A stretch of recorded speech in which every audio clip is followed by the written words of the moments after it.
दोस्तों, मूवी की शुरुआत होती है बिशप नाम के एक आदमी से जो समुद्र किनारे अपनी बोट में रहता था। एक दिन वो सुबह उठा और कॉफी पीने के बाद बोट से बाहर निकला, तभी उसने बोट में लगे एक बॉम्ब को चालू कर दिया ताकि कोई उसकी बोट चुरा ना सके। फिर वो अपनी बाइक पर एक रिस्टो में पहुंचा। वहां के सब लोग उसे पहले ही जानते थे और वेटर ने उसे समुद्र के पास वाली जगह पर बैठाया। तभी एक लड़की उसके सामने आकर बैठ गई और कहने लगी कि वह काफी समय से उसकी तलाश कर रही है। लड़की ने कहा कि उसका बॉस चाहता है कि बिशप 3 लोगों का खून करे, लेकिन लगना ऐसा चाहिए कि उनकी मौत सिर्फ एक हादसा था। वह जानती थी कि यह काम बिशप के लिए मुश्किल नहीं है क्योंकि वो इस खेल का पुराना खिलाड़ी है। लड़की ने उसे धमकी दी कि अगर उसने हाँ नहीं की तो वह पुलिस को खबर कर देगी और सबको बता देगी कि बिशप जिंदा है, क्योंकि पिछली बार वह अपनी मौत का नाटक करके पुलिस से बच निकला था। तभी बिशप ने देखा कि लड़की के साथ कुछ और भी लोग हैं जो उसे ही देख रहे थे। अचानक उसने अपना फोन निकालकर उस लड़की की तस्वीर ले ली। जैसे ही लड़की ने बंदूक निकालने की कोशिश की तो बिशप ने उस पर हमला कर दिया। ये देखकर लड़की के साथी भी बिशप पर टूट पड़े, लेकिन उसने एक एक करके सबको धूल चटा दी। फिर बिशप ने देखा कि नीचे से और गुंडे उसे पकड़ने आ रहे हैं, इसलिए वो दीवार से कूदकर एक केबल कार पर लटक गया। उस लड़की ने अपने साथियों के साथ बिशप का पीछा किया और केबल कार में घुस गई। वह बिशप को अंदर ढूंढ रही थी, लेकिन वह तो छत पर था। लड़की ने छत पर बंदूक चला दी, लेकिन बिशप वक्त पर कूद गया और एक पैराशूट पर जा गिरा। रात को जब वो अपनी बोट पर जाने लगा तो उसने देखा कि 2 लोग पहले से ही वहां मौजूद थे। उसने बिना समय गवाए अपना फोन निकाला और बोट में धमाका कर दिया। इसके बाद वो माल उतारने और चढ़ाने की जगह पर पहुंचा। उसने एक डब्बा खोला और अपने पासपोर्ट्स और बाकी कागज जला दिए। फिर बिशप थाईलैंड की एक टापू पर गया जहाँ वह एक लड़की से मिला जिसे वह पहले से जानता था। ये लड़की वहां के एक होटल की मालकिन थी। वो उसे एक कमरे में ले गई और बिशप ने खुफिया जगह से एक बैग निकाला। उसमें कई सारे फोन्स, हथियार और पासपोर्ट्स थे। उसने तस्वीर वाली लड़की के बारे में कुछ जानकारी निकाली तो पता चला कि असल में ये लड़की क्रेन नाम के एक आदमी के लिए काम करती है। उधर जीना नाम की लड़की होटल की मालकिन से मिली और उससे कुछ दवाइयां मांगी। मालकिन ने उसकी बाजू पर कई घाव देखे, जैसे उसे किसी ने बुरी तरह पीटा हो। मालकिन ने उसकी और मदद करने की कोशिश की, लेकिन जीना ने कहा कि उसे सिर्फ दवाइयां चाहिए और फिर वहां से चली गई।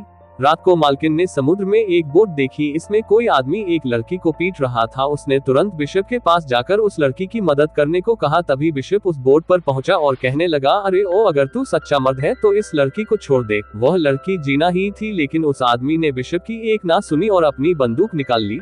इस गलती के लिए बिशप ने उसकी काफी धुलाई करके उसे मार डाला और उसने मालकिन से कहा कि जीना को लेकर होटल चली जाए। फिर जब उसने वोट की छानबीन की तो उसे जीना का पासपोर्ट और फोन मिला जिसमें बिशप की तस्वीर थी। आखिरकार उसने वोट को धमाके से उड़ा दिया और होटल में वापस आया। उसने जीना से पूछा कि उसकी तस्वीर जीना के फोन में क्या कर रही है। उसने जीना से साफ साफ पूछा कि क्या वो भी क्रेन के लिए काम करती है। जीना ने सहमी हुई आवाज में बताया कि क्रेन उसे धमका रहा है।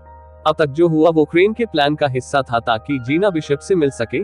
जीना ने बताया, दरअसल मेरा काम तो सिर्फ इतना है कि मुझे तुमसे मिलकर एक नंबर पर कॉल करना है और फिर मेरा मिशन खत्म। बिशप ने पता लगाया कि जीना अनाथ बच्चों को पालती है जिनकी तस्करी हो रही थी। क्रेन ने जीना को धमकाकर कहा कि अगर वो उसकी बात नहीं मानेगी तो वो उसके बच्चों को मार डालेगा। बिशप ने देखा कि वो टापू की ओर बढ़ रही है जिसमें बहुत से आदमी हैं जो टापू पर नजर रखे हुए थे। बिशप ने जीना से कहा, देखो, तुम्हें मेरे साथ दोस्ती बढ़ाने का नाटक करना होगा ताकि क्रेन को शक ना हो। उसने ऐसा ही किया और बिशप ने इस सब में उसे घसीटने के लिए उससे माफी मांगी, लेकिन उसके पास इसके सिवा कोई रास्ता नहीं था। बिशप ने बताया कि उसे जानकर खुशी हुई कि वह अनाथ बच्चों को पालती है, क्योंकि वह खुद भी एक अनाथ था। बचपन में उसे और क्रेन को एक गैंगस्टर ने खरीदा था। बिशप तो उसके चंगुल से भागने में कामयाब हो गया, लेकिन क्रेन भाग न सका। इसलिए उन्होंने क्रेन को गुनहगार समझकर उसे सजा दी और तब से क्रेन बिशप से नफरत करता है। खैर, क्रेन को इस मुसीबत से निकालने के लिए एक प्लान बनाया और निशानी के तौर पर अपनी घड़ी दी। अगले दिन क्रेन के आदमियों ने जीना को किडनैप कर लिया। फिर बिशप ने क्रेन को कॉल करके दो हाथ करने की चुनौती दी। जब वह दोनों मिले तो बिशप ने कहा, क्रेन, जीना को छोड़ दे वरना तेरे लिए अच्छा नहीं होगा। वो बहुत अच्छी लड़की है, उसे जाने दे। लेकिन क्रेन कहने लगा, छोड़ तो दूंगा, लेकिन उसके लिए तुम्हें 3 लोगों का कत्ल करना होगा, कोल्ड ब्लडेड मर्डर। इसमें पहला आदमी है अफ्रीका का एक गुंडा जो दुनिया के सबसे खतरनाक जेल में कैद है। फिर क्रेन ने उसे एक जी ट्रैक निकलने को कहा ताकि काम पूरा होने पर उसके आदमी भी बिशप तक पहुंच सके। जब बिशप ने जीना के जिंदा होने का सबूत मांगा तो क्रेन ने कहा कि तुम्हारा हर मिशन पूरा करने के बाद वह जीना से फोन पर बात कर सकता है और तीनों मिशन पूरे हो जाने के बाद जीना रिहा हो जाएगी। अब बिशप ने अपना काम शुरू कर दिया। उसे पता चला कि वह जेल समुद्र के बीचों बीच है जो शार्क से भरा हुआ था और जेल के चारों ओर 100 मीटर लंबे पहाड़ थे, इसलिए उस जेल में घुसना लगभग नामुमकिन था। इसके बाद बिशप ने कुछ गैंगस्टर्स की जानकारी निकाली और एक आदमी चुनाव जिसके चेहरे पर एक टैटू था, उसने उसी आदमी जैसा हुलिया बनाया और फिर मिशन के लिए जरूरी सामान खरीद लिया। अगले दिन जब वह सड़क पर घूम रहा था तो पुलिस ने उसे गैंगस्टर समझकर गिरफ्तार करके जेल में डाल दिया। जेल में उसने देखा कि उसका शिकार तो हर समय 4-5 लोग साथ लेकर चलता है। उसे एक साथी कैदी ने बताया कि इस आदमी का नाम क्रिल है और उसने लिबेरिया देश के राष्ट्रपति का खून किया था। अब तक कई कैदी ग्रिल को मारने की कोशिश कर चुके थे। जब ग्रिल पर फिर से हमला हुआ तो इस बार बिशप ने उसकी जान बचा ली। ग्रिल ने उसका शुक्रिया अदा किया और उसे खाने पर बुलाया। जब बिशप उससे मिलने गया तो उसने ग्रिल की जान ले ली और सबको लगा कि उसकी मौत जहरीला खाना खाने से हुई है। फिर बिशप ने तुरंत ही दीवार में धमाका किया और अपने पूरे शरीर पर ऐसा स्प्रेड लगाया जिससे शार्क भी उसके नजदीक ना आए। अंत में उसने जीपीएस कैप्सूल निकला और समूह में कूद गया। उधर बोट के कैप्टन के पास मैसेज आया कि बिशप ने काम पूरा कर दिया है।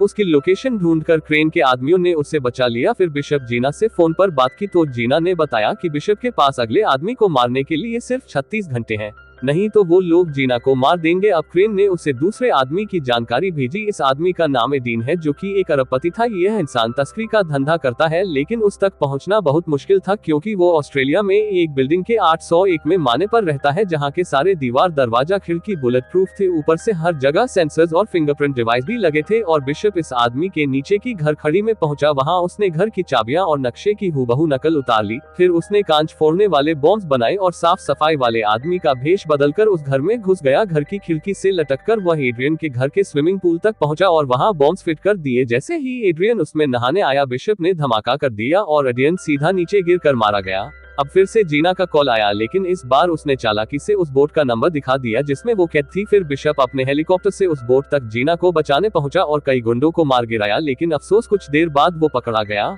फिर क्रेन ने उसे आखिरी चेतावनी देते हुए कहा, इस बार तो माफ कर देता हूँ, लेकिन अगर फिर से ऐसा हुआ तो जीना बेचारी मारी जाएगी और उसकी मौत के जिम्मेदार तुम ही होगे।